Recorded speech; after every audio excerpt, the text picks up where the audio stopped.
بسم اللہ الرحمن الرحیم۔ گمنام ہیرو کے معزز ناظرین السلام علیکم۔ دوستو لائک ضرور کر دیا کریں، شکریہ۔ آئیے چلتے ہیں کہانی کی طرف۔ اس نے مسکرا کر اسے دیکھا، پھر پوچھا، مجھے تمہارے کسی سوال کا جواب کیوں دینا چاہیے؟ میں لیڈی روزینہ کی خاص باڈی گارڈ ہوں، اس کی آمد سے پہلے مطمئن ہونا چاہتی ہوں ملاقات کرنے والے کے پاس کوئی چھپا ہوا ہتھیار نہیں ہونا چاہیے، اور جیسا کہ ہم نے سنا ہے تمہارا لباس بھی ایک ہتھیار ہوتا ہے۔ میں نے بھی سنا ہے کہ لیڈی روزینہ بہت محتاط رہتی ہے۔ کیا میں یہ نہیں جانتا کہ میری آمد سے پہلے کتنی ہی مسلح عورتیں یہاں چھپی ہوئی ہیں؟ جتنی نظر آ رہی ہیں ان کے علاوہ بھی۔ وہ بات ادھوری چھوڑ کر پتھر سے اتر گیا، چاروں طرف گھومتے ہوئے اور دیکھتے ہوئے بولا، بہت سی مسلح عورتیں نظر نہیں آ رہی ہیں، لیکن مجھے چاروں طرف سے گھیرے جانے کا پورا یقین ہے۔ ماسٹر کی ہمارے درمیان بے اعتمادی نہیں ہونا چاہیے۔ وہ ہنستے ہوئے بولا، خطرناک تنظیموں کے افراد ایک دوسرے پر اعتماد نہیں کرتے، پھر میں تو ایک بہت بڑی تنظیم کا سربراہ ہوں، اعتماد کا لفظ ہماری لغت میں نہیں ہوتا۔ اس نے اپنی ریسٹ واچ پر دیکھتے ہوئے کہا، تمہاری لیڈی کو وقت کی پابندی کرنا چاہیے۔ میں وقت کی قدر کرنے والوں کی قدر کرتا ہوں۔ ہماری لیڈی تم سے قدر کروانا نہیں چاہتی، کیونکہ ایک ہی وقت میں ایک ہی شخص کو پسند کرتی ہے۔ میں تمہیں یہ خوشخبری سنا دوں کہ وہ مائیکل گارسن سے شادی کرنے والی ہے۔ اسی وقت ہلکی ہلکی سی موسیقی سنائی دینے لگی۔ میرے ساتھی نے اشاروں کی زبان سے بتایا، جس طرح ہر ملک کا ایک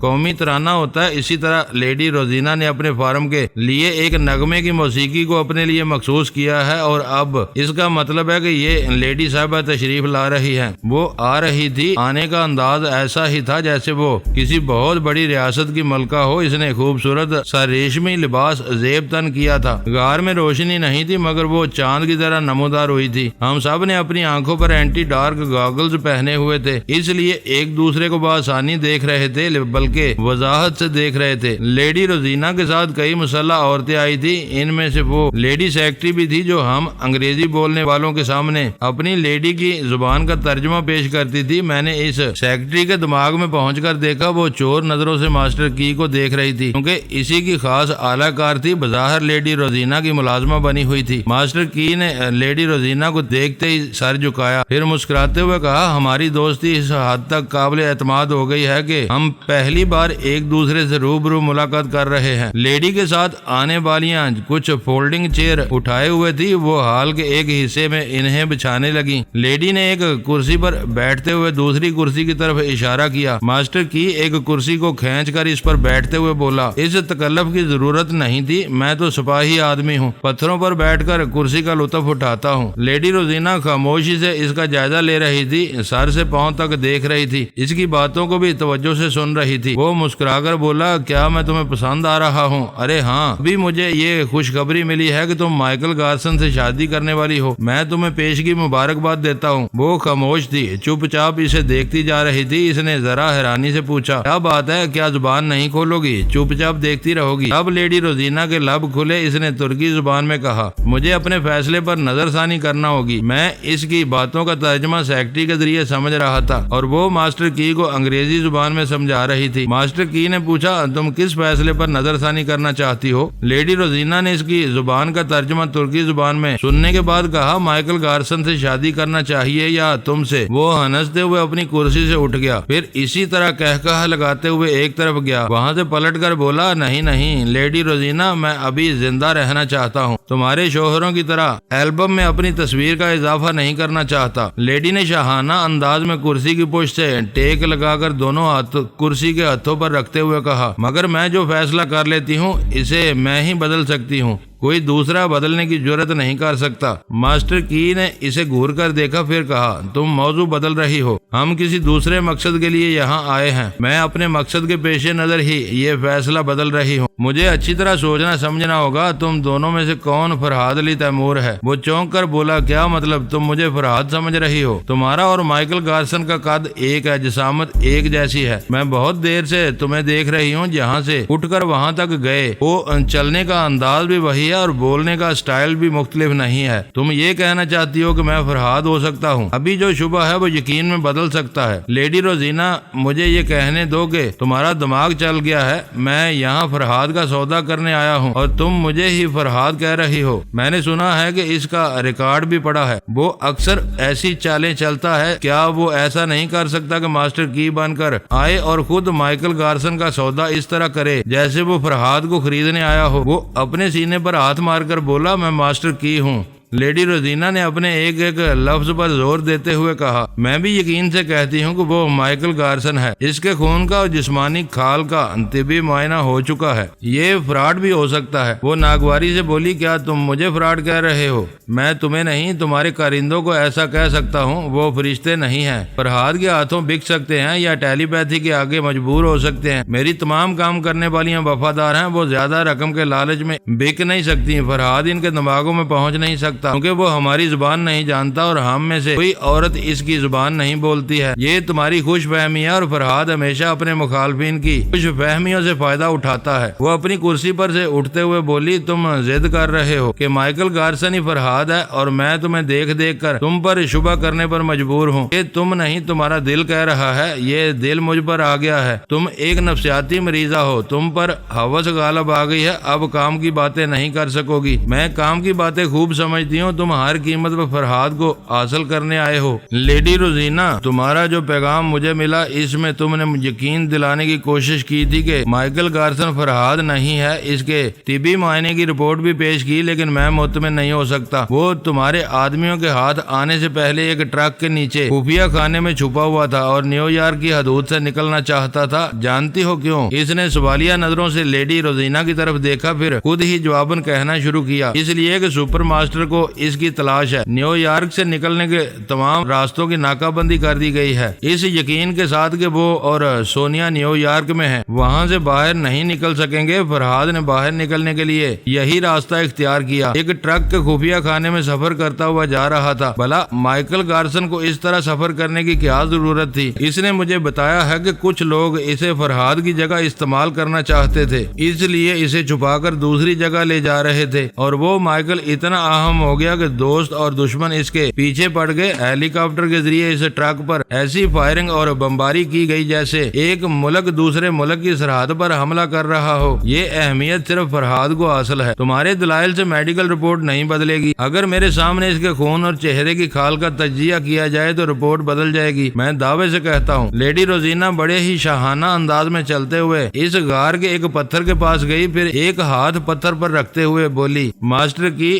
سچ بات تو یہ ہے کہ مجھے بھی میڈیکل رپورٹ پر بھروسہ نہیں ہے، جانے کیوں میرا دل اس پر آ گیا ہے، اور میں دل سے دعا کرتی ہوں کہ وہ مائیکل نہ ہو، فرحاد ہو۔ میں نے اس کے متعلق بہت کچھ سنا ہے اور بہت کچھ پڑھا ہے، اب اس کی بیوی بن کر اسے پڑھنا اور سمجھنا چاہتی ہوں۔ یعنی تمہیں یقین کی حد تک شبہ ہے کہ وہ فرحاد ہے؟ ہاں، مگر تمہیں دیکھ کر یقین متزلزل ہو چکا ہے، تم بالکل ویسے ہی ہو۔ میں یقین کرنا چاہتی ہوں مجھے اس معاملے میں کسی طرح کا دھوکہ نہیں ہوگا۔ میں فرحاد سمجھ کر مائیکل کے پاس جاؤں اور بعد میں پتہ چلے فرحاد تم تھے، میرے ہاتھ سے نکل گئے، پھر زندگی بھر افسوس رہے گا۔ تمہیں کیسے یقین آئے گا میں وہ نہیں ہوں جو سمجھ رہی ہو؟ یہ کوئی مشکل تو نہیں ہے، میں تمہارے خون کا اور چہرے کی کھال کا طبی معائنہ کراؤں گی۔ ماسٹر کی ایک قدم پیچھے ہٹ کر غصے سے دیکھتے ہوئے بولا، تم پاگل ہو؟ نہیں، پاگل کے سر میں بھی برائے نام دماغ ہوتا ہے، تم دماغ سے بالکل خالی ہو۔ میں تمہیں وارننگ دے سکتا ہوں مگر دوستانہ انداز میں سمجھاتا ہوں، فرحاد کو میرے حوالے کر دو۔ یہ سوچنا تمہارا کام نہیں ہے وہ فرحاد ہے یا مائیکل، میرے لیے کوئی فرق نہیں پڑے گا۔ اگر وہ مائیکل ہوا تب بھی اس کے ہاتھ پاؤں توڑ کر اسے اپاہج بنا ڈالوں گا۔ تم میرے علاقے میں آ کر مجھے وارننگ دینے کی دھمکی دے رہے ہو؟ کیا تمہیں یقین ہے کہ یہاں سے زندہ سلامت جا سکو گے؟ میں نادان نہیں ہوں، میرے مسلح جوانوں نے تمہارے فارم کو چاروں طرف سے گھیر رکھا ہے، تمہارے 400 جوان ہیں، ان کے پاس صرف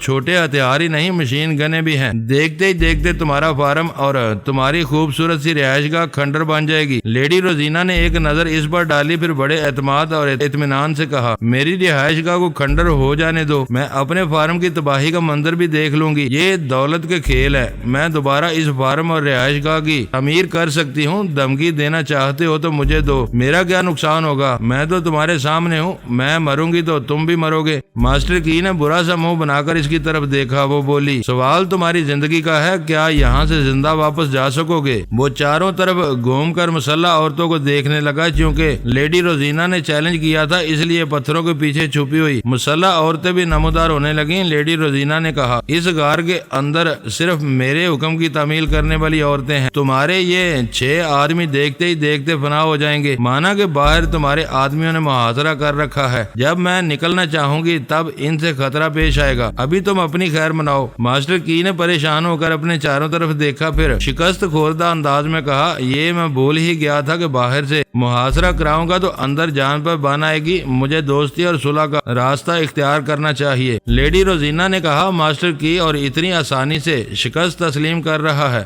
آخر بات کیا ہے؟ مجھ پر شبہ نہ کرو، میں نے اپنی غلطی کا احساس کر لیا ہے، مجھے صرف 6 باڈی گارڈ کے ساتھ نہیں آنا چاہیے تھا۔ میں ماسٹر کی ضرور ہوں مگر بے وقوف نہیں ہوں، حالات کے مطابق قدم اٹھاتا ہوں، یہی میری کامیابی اور برتری کا راز ہے۔ فی الحال میری سلامتی اسی میں ہے کہ تمہاری برتری تسلیم کر لوں۔ لیڈی روزینہ اسے تیز نظروں سے دیکھ رہی تھی۔ اتنے افراد کے درمیان صرف وہی ایک ایسی تھی جس نے اینٹی ڈارک گاگلز نہیں پہنے تھے، اسے ضرورت ہی نہیں تھی، وہ تاریکی میں زندگی گزارنے کی عادی تھی، روشنی میں دیکھ نہیں سکتی تھی، تاریکی میں سب کچھ دیکھ لیتی تھی۔ ماسٹر کی نے کہا، لیڈی روزینہ، تمہارے حسن کی تعریف نہیں کی جا سکتی، میں شاعر نہیں سپاہی ہوں، پھر بھی یہ ضرور کہوں گا کہ تمہاری آنکھیں بے حد خوبصورت ہیں، مجھے ہتھیار ڈالنے پر مجبور کر رہی ہیں۔ میں اپنے تمام باڈی گارڈز کو حکم دیتا ہوں وہ اپنے ہتھیار تمہارے قدموں میں لا کر ڈال دیں۔ اس کا حکم سنتے ہی تمام باڈی گارڈز اپنے جسموں سے ہتھیار اتارنے لگے، پھر سب نے اپنے اسٹین گنے، ریوالور اور چاقو اپنے دونوں ہاتھوں پر رکھ لیے، سر کو جھکا لیا، کمر کی طرف سے بھی جھک گئے، پھر ایک ایک کر کے آگے بڑھتے ہوئے لیڈی روزینہ کے پاس آئے اور اس کے قدموں کے پاس ہتھیار ڈال کر الٹے قدموں واپس آ گئے۔ اس دوران تمام مسلح عورتیں محتاط کھڑی ہوئی تھیں، سب نے ان باڈی گارڈز کو نشانے پر رکھا ہوا تھا تاکہ وہ کوئی چال چلیں یا قریب آ کر لیڈی روزینہ کو نقصان پہنچانا چاہیں تو انہیں گولیوں سے چھلنی کر دیا جائے، لیکن ایسا نہیں ہوا، وہ بڑی تابعداری سے ہتھیار رکھ کر اپنی جگہ واپس چلے گئے۔ لیڈی روزینہ کی خاص باڈی گارڈ نے ماسٹر کی کو نشانے پر رکھتے ہوئے کہا، میں پہلے ہی تم سے دریافت کر چکی ہوں اور تم نے اعتراف بھی کیا ہے کہ تمہارا لباس ایک خاص قسم کا ہتھیار ہوتا ہے، جب ہتھیار ڈال رہے ہو تو یہ لباس بھی اتار کر پھینک دو۔ اب میں بھی اعتراف کرتا ہوں، میں نے اندر ایک بلٹ پروف لباس پہن رکھا ہے اور جو اتنے عمدہ سوٹ کے ساتھ سیاہ بو دیکھ رہی ہو، اسے میں ایک چٹکی میں پکڑ لوں اور ہولے سے کھینچ دوں تو اس نے بات ادھوری چھوڑ دی، لیکن سیاہ بو کے ایک حصے کی ایک چٹکی سے تھام رکھا تھا۔ وہ مسکرا کر بولا، میرے یہ باڈی گارڈز بڑے بدماش ہیں، ان میں سے ایک نے ہتھیار ڈالتے وقت ایک دستی بم بھی وہاں رکھ دیا ہے، یہ سیاہ بو ایک ریموٹ بلاسٹر ہے، میں اسے ذرا سا کھینچ دوں تو ایک دھماکے سے بم پھٹے گا اور لیڈی صاحبہ کے چیتھڑے فضا میں اڑتے ہوئے دکھائی دیں گے۔ سب نے چونک کر لیڈی روزینہ کے قدموں کی طرف دیکھا، وہاں ایک دستی بم رکھا ہوا تھا۔ ماسٹر کی نے کہا، ذرا سی حرکت کرو گی تو اس سے پہلے ہی دھماکہ ہوگا، یقین نہ ہو تو زندگی کو داؤ پر لگاؤ اور اس ریموٹ بلاسٹر کو آزماؤ۔ تمام مسلح عورتیں سکتے میں رہ گئی تھیں۔ لیڈی روزینہ بارود کے ڈھیر میں چپ چاپ کھڑی ہوئی تھی، ماسٹر کی کو گھور کر دیکھ رہی تھی۔ وہ ہنستے ہوئے کہہ رہا تھا، ماسٹر کی کا مطلب ہے ہر تالے کی چابی، جب کسی مشکل سچویشن میں لوگوں کے ذہنوں کو تالے لگ جاتے ہیں، وہاں میں اپنی ذہانت کی چابی سے ایسے مشکل تالے کھولتا ہوں۔ لیڈی روزینہ بڑے ہی باوقار انداز میں دونوں ہاتھ کمر پر رکھ کے کھڑی ہوئی تھی، اس کے چہرے سے ذرا سی گھبراہٹ یا بدحواسی ظاہر نہیں ہو رہی تھی۔ ماسٹر کی کے باڈی گارڈ اپنے آقا کے اشارے پر آگے بڑھے اور لیڈی روزینہ کے قدموں سے ہتھیار اٹھانے لگے، صرف اس دستی بم کو چھوڑ دیا اور اپنی جگہ واپس آ گئے۔ ماسٹر کی نے کہا، جنگ کے میدانوں میں پانسا اسی طرح پلٹ جاتا ہے، پہلے میرے آدمیوں نے ہتھیار ڈالے تھے، اب تم اپنی عورتوں کو ہتھیار ڈالنے کا حکم دو، اس کے سوا کوئی چارہ نہیں تھا۔ لیڈی روزینہ کو اس کی بات مان کر ہتھیار ڈالنے کا حکم دینا ہی تھا۔ میری ساتھی نے مجھے اشارہ کیا کیا۔ میں نے اس کی طرف دیکھا، وہ ایک ریوالور مجھے دے رہی تھی۔ میں نے ریوالور کو لے کر اسے سوالیہ نظروں سے دیکھا۔ وہ ہاتھ کے اشارے سے کہنے لگی ماسٹر کی پر فائر کرو۔ اس پر فائر کرنا کوئی مشکل کام نہیں تھا، ایک ہی گولی میں کام تمام ہو جاتا، لیکن اس نے بہت بڑا چیلنج کیا تھا۔ میرا بہت زبردست دشمن تھا، اسے یوں ایک جھٹکے سے ختم کر دینا انصاف نہ ہوتا۔ پھر یہ کہ اس نے سیاہ بو کو ابھی تک چٹکی میں تھام رکھا تھا، میری گولی اسے لگتی تو اس کے ہاتھ کو بھی جھٹکا پہنچتا، سیاہ بو کھینچ جاتی اور وہ دستی بم ایک دھماکے سے لیڈی روزینہ کے پرکھچے اڑا دیتا۔ میں نے ریوالور ہاتھ میں لے کر ان کی طرف دیکھا۔ لیڈی روزینہ بڑے ہی ٹھوس اور پورے اعتماد لہجے میں کہہ رہی تھی ماسٹر کی تم اپنی سیاہ بو کو کھینچنا چاہتے ہو، اتنی زحمت کیوں اٹھاؤ گے؟ میری باڈی گارڈ کا نشانہ دیکھو۔ اس نے باڈی گارڈ کو مخاطب کرتے ہوئے کہا میرے قدموں کے پاس جو مصیبت رکھی گئی ہے اس کا نشانہ لو اور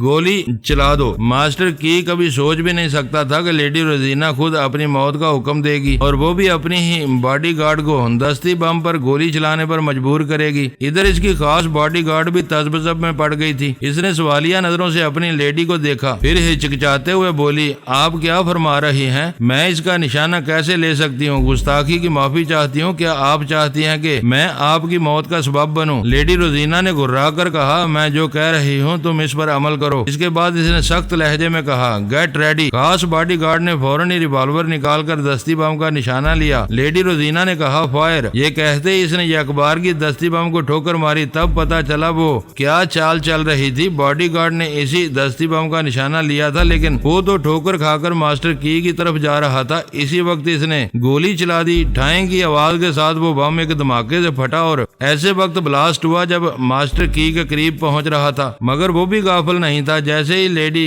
روزینہ نے اسے ٹھوکر ماری تھی، وہ الٹی کلا بازی کھاتا ہوا فضا میں اچھلتا ہوا دور ایک پتھر کے پیچھے چلا گیا تھا۔ بڑا ہی لرزہ خیز دھماکہ تھا، غار کے اندر دور تک آواز گونجتی گئی، کتنی ہی عورتوں کی چیخیں سنائی دی، ان میں مردوں کی چیخیں بھی شامل تھیں۔ ماسٹر کی تو کسی طرح بچ نکلا تھا، مگر اس بم کی زد میں اس کے باڈی گارڈ آ گئے تھے۔ پھر مسلح عورتوں نے تڑا تڑ فائرنگ شروع کر دی تھی۔ وہ اندھا دھند فائرنگ تھی کیونکہ دھوئیں میں کوئی کسی کو نظر نہیں آ رہا تھا۔ اینٹی ڈارک گاگلز بھی تھوڑی دیر کے لیے کام نہیں آ رہے تھے۔ میں نے رہنمائی کرنے والی ساتھی سے کہا یہ ریوالور رکھو اور یہاں سے نکل پڑو۔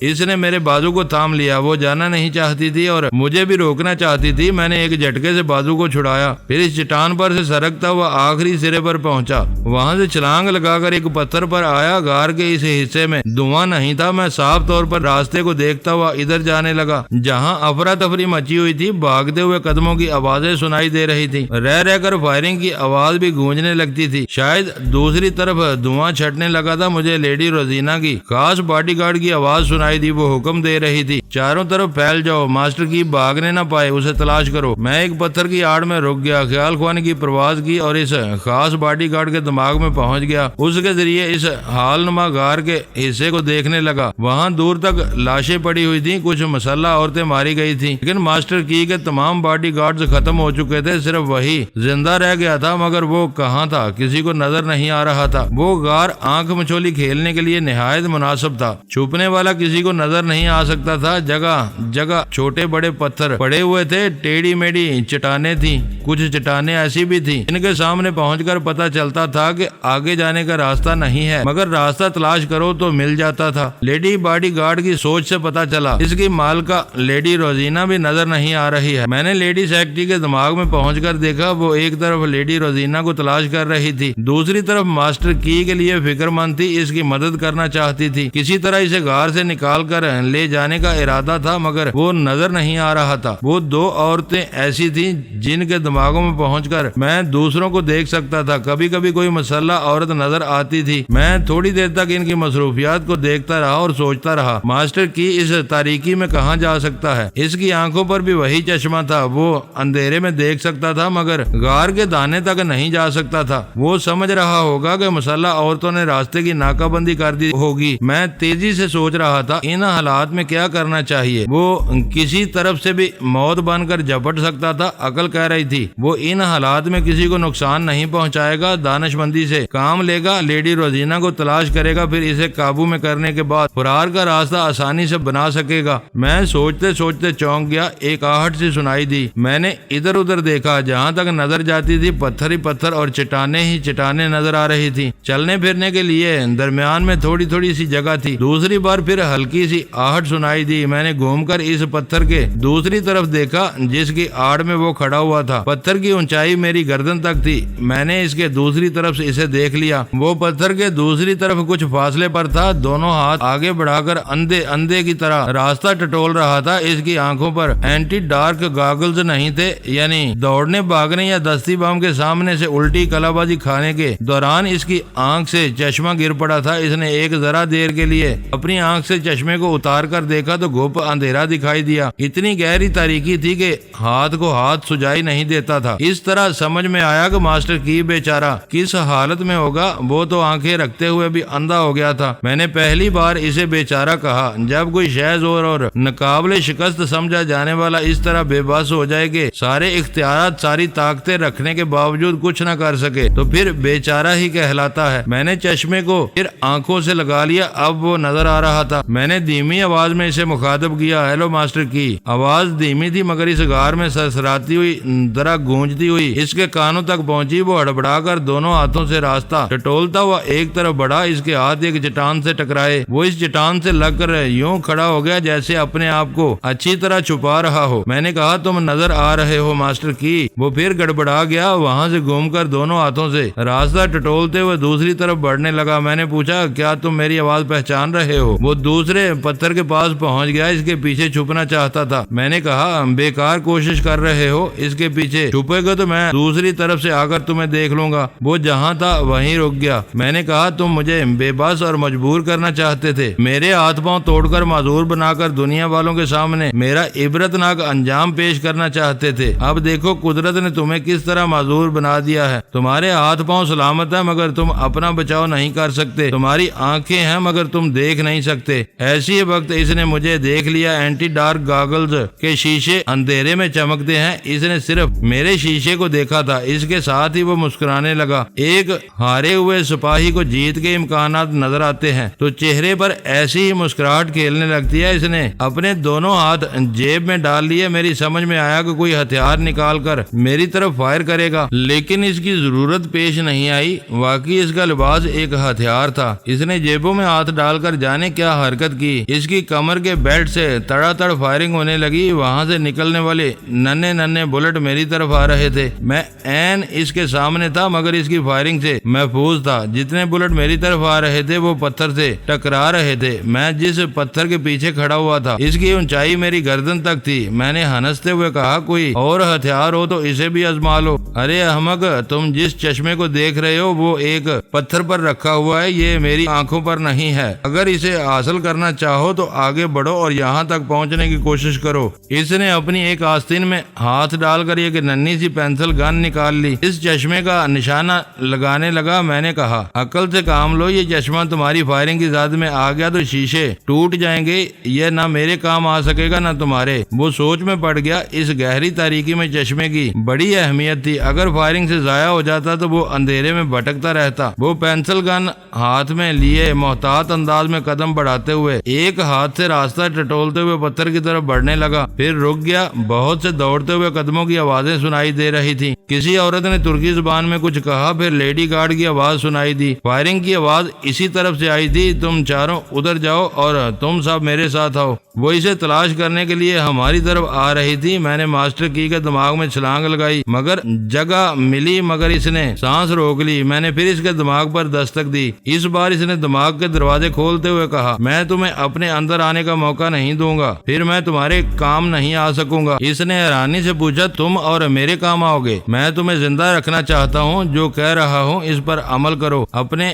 بائیں ہاتھ کی طرف راستہ ٹٹولتے ہوئے آگے بڑھتے رہو۔ تمہیں ایک چٹان ملے گی، اس پر چڑھ جانا، میں تمہاری رہنمائی کرتا رہوں گا۔ تمہیں ایسی جگہ چھپا دوں گا کہ وہ عورتیں تمہیں تلاش نہیں کر سکیں گی۔ وہ فوراً ہی میری ہدایت پر عمل کرنے لگا۔ آگے بڑھ کر راستہ ٹٹولتا ہوا ایک چٹان کے پاس پہنچا، پھر اس پر چڑھ گیا۔ میں نے کہا، چٹان پر رینگتے ہوئے آگے چلے جاؤ۔ وہ یہی کرنے لگا۔ جب تھوڑی سی دور تک گیا تو تو میں نے کہا بس یہاں دبک کر بیٹھے رہو، تم چاروں طرف سے پتھر اور چٹانوں میں چھپے ہوئے ہو، کوئی تمہیں دیکھ نہیں سکے گا۔ وہ ڈھونڈنے والیاں یہاں پہنچ گئی تھی۔ میں بھی اپنی جگہ سے ہٹ کر تیزی سے چلتا ہوا اس چٹان کے پاس آیا جہاں اپنی رہنما ساتھی کے ساتھ تھوڑا سا وقت گزار چکا تھا۔ میں ایک پتھر پر چڑھ کر اس پر پہنچ گیا۔ لیڈی باڈی گارڈ مسلح عورتوں کے ساتھ وہاں پہنچ گئی تھی جہاں تھوڑی دیر پہلے ماسٹر کی موجود تھا۔ وہ سب اسے تلاش کر رہی تھی اور تلاش کرتی ہوئی ایک طرف بڑھتی جا رہی تھی۔ میں انہیں چٹان پر سے نہیں دیکھ سکتا تھا مگر لیڈی باڈی گارڈ کے دماغ میں رہ کر معلومات حاصل کر سکتا تھا۔ وہ ان عورتوں کے ساتھ اسے تلاش کرتی ہوئی دور نکل گئی تھی۔ وہاں پھر وہی پہلے جیسا سناٹا چھا گیا تھا۔ میں چٹان سے اتر کر پھر اسی پتھر کے پاس پہنچ گیا۔ اس کے دوسری طرف ذرا کھلی جگہ تھی جہاں ماسٹر کی بھٹکتا رہا تھا۔ میں نے وہاں پہنچ کر اینٹی ڈارک گاگلز کو آنکھوں سے اتارا اور اسے جیب میں رکھ لیا۔ اب میں گھوپا اندھیرے میں کھڑا ہوا تھا۔ میں نے اس کے دماغ پر دستک دی۔ اس نے پوچھا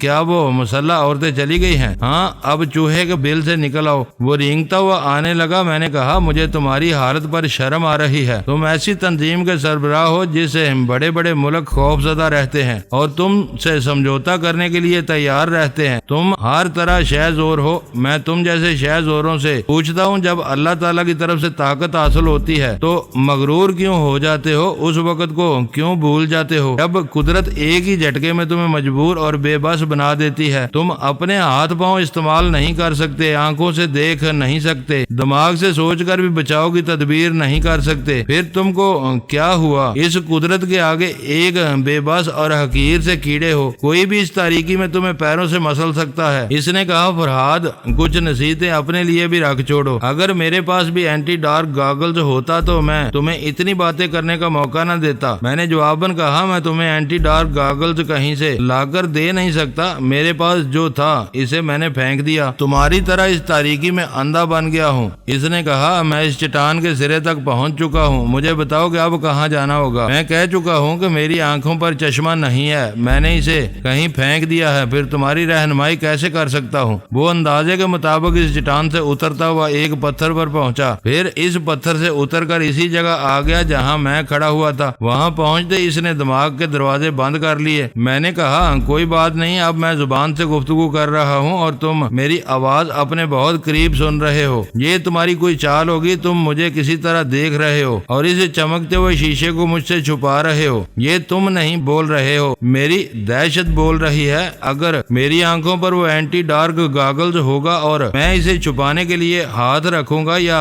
اوپر سے پٹی باندھ لوں گا تو مجھے کیا خاک نظر آئے گا؟ ذرا عقل کی باتیں کرو اور میرے اس حملے سے بچو۔ میں نے اسے بچنے کے لیے تو کہہ دیا لیکن حملہ کیسے کروں گا یہ خود نہیں جانتا تھا۔ مجھے کچھ نظر نہیں آ رہا تھا۔ میں نے اندازے سے ایک طرف بڑھتے ہوئے ایک جگہ زور سے زمین پر پاؤں مارا، پھر فوراً ہی پینترا بدل کر اپنی جگہ بدل دی۔ اسی وقت اس کے منہ سے ایسی آواز نکلی جیسے اس نے آواز کی سمت حملہ کیا ہو۔ میں نے پھر پینترا بدل کر اسی جگہ پہنچتے ہوئے ایک ہاتھ گھمایا، اس کے حلق سے کراہ نکل گئی۔ میرا ہاتھ اس کے منہ پر پڑا تھا۔ میں نے اندازے سے دوسرا ہاتھ چلایا تاکہ اس کے پیٹ پر گھونسا ماروں لیکن وہ نہیں ملا۔ میں فوراً ہی پینترا بدل کر دوسری جگہ پہنچ گیا۔ میرے چاروں طرف گہرا سناٹا تھا، گہری تاریکی تھی، نہ کچھ دکھائی دیتا تھا نہ کچھ سنائی دیتا تھا۔ وہ بھی اپنی جگہ دام سادے ہوئے تھا۔ میں نے آہستگی سے ایک پاؤں بڑھایا، اسے چپ چاپ زمین پر رکھا، پھر اسی طرح دوسرا پاؤں بڑھا کر ذرا آگے بڑھ گیا۔ مجھے ایک تدبیر سوجی، میں نے فوراً ہی خیال خوانی کی چھلانگ لگائی۔ اچانک اس کے دماغ میں پہنچنا چاہا۔ اس نے فوراً ہی سانس روک کر کہا میں تمہیں نہیں آنے دوں گا۔ بس اتنا ہی کافی تھا۔ آواز ٹھیک مجھے اپنے سامنے سنائی دی تھی۔ میں نے ایک کراٹے کا ہاتھ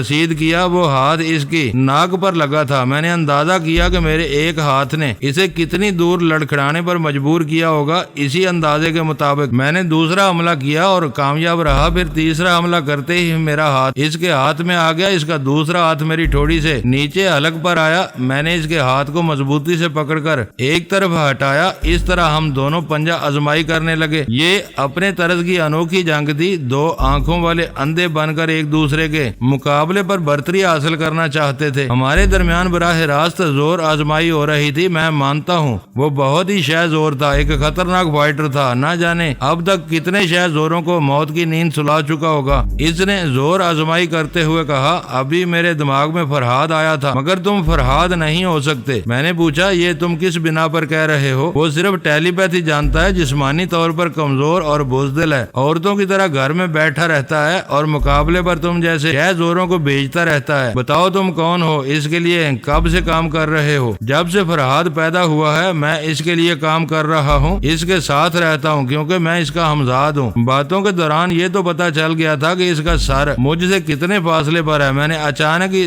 سر سے ایک ٹکر ماری، اسے تکلیف کا احساس ہوا مگر اس نے بھی جواباً ایک ٹکر ماری۔ میں بھی تکلیف میں مبتلا ہوا۔ لڑنے والے پہلے مار کھانا اور تکلیفیں برداشت کرنا سیکھتے ہیں اور زندگی نے مجھے بہت کچھ سکھایا تھا۔ ہم دو طرح سے زور آزمائی دکھا رہے تھے، ایک طرف تو پنجے لڑا رہے تھے، دوسری طرف سر سے ٹکریں مار رہے تھے۔ چند ٹکروں کے بعد ہی میں نے اپنی پیشانی پر سے گرم گرم لہو کو بہتے ہوئے محسوس کیا۔ وہ میری ناک پر سے اور میری آنکھوں کے کنارے سے بہتا ہوا گالوں پر سے گزرتا ہوا ہونٹوں تک پہنچ رہا تھا۔ اس کا کچھ حصہ میرے ہونٹوں کے اندر بھی پہنچا۔ میں نے اپنے لہو کا مزہ خود ہی چکھا، شاید وہ بھی چکھ رہا ہوگا۔ میں نے اسے پوری قوت سے دھکیلنا شروع کیا تو وہ ایک چٹان سے جا کر لگ گیا۔ ابھی تک ہمارے پنجے ایک دوسرے سے جکڑے ہوئے تھے، ہم کبھی ایک دوسرے کو لاتے مار رہے تھے اور کبھی سر ٹکرا رہے تھے۔ یہ میری خوش نصیبی تھی یا اس کی بد نصیبی کہ اب اسے دو طرف سے چوٹ پہنچ رہی تھی۔ ادھر میں اس کے سر پر ٹکر مارتا تو اس کا سر پیچھے چٹان پر جا کر لگتا۔ اس نے پوری قوت سے کام لے کر مجھے پرے دھکیلنا چاہا تاکہ دوسری جگہ بنا سکے مگر میں نے اسے وہاں سے ہٹنے کا موقع نہیں دیا۔ ان حالات میں کوئی بھی یوگا کا ماہر سانس نہیں روک سکتا، اسے مسلسل سانس لیتے ہوئے اپنی زور آزمائی کو قائم رکھنا پڑتا ہے۔ میں بڑی آسانی سے دماغ میں پہنچ گیا۔ وہ سوچ رہا تھا کم وقت کسی پہلوان کی اولاد ہے، مجھے اس چٹان سے ہٹنے کا موقع نہیں دے رہا ہے، اب مجھے پوری طرح سانس روک کر قوت کا مظاہرہ کرنا چاہیے۔ اس نے یہی کیا، یہ اخبار کی سانس روکی پھر پوری جسمانی قوت سے مجھے دھکیلنا شروع کیا۔ واقعی وہ بے پناہ قوت کا مظاہرہ کر رہا تھا۔ دوستو ویڈیو کو لائک ضرور کر دیا کریں۔ ISI پاک آرمی زندہ باد، پاکستان پائندہ باد۔ معزز ناظرین اپنا خیال رکھیے گا اور اپنے اس چینل کا بھی شکریہ۔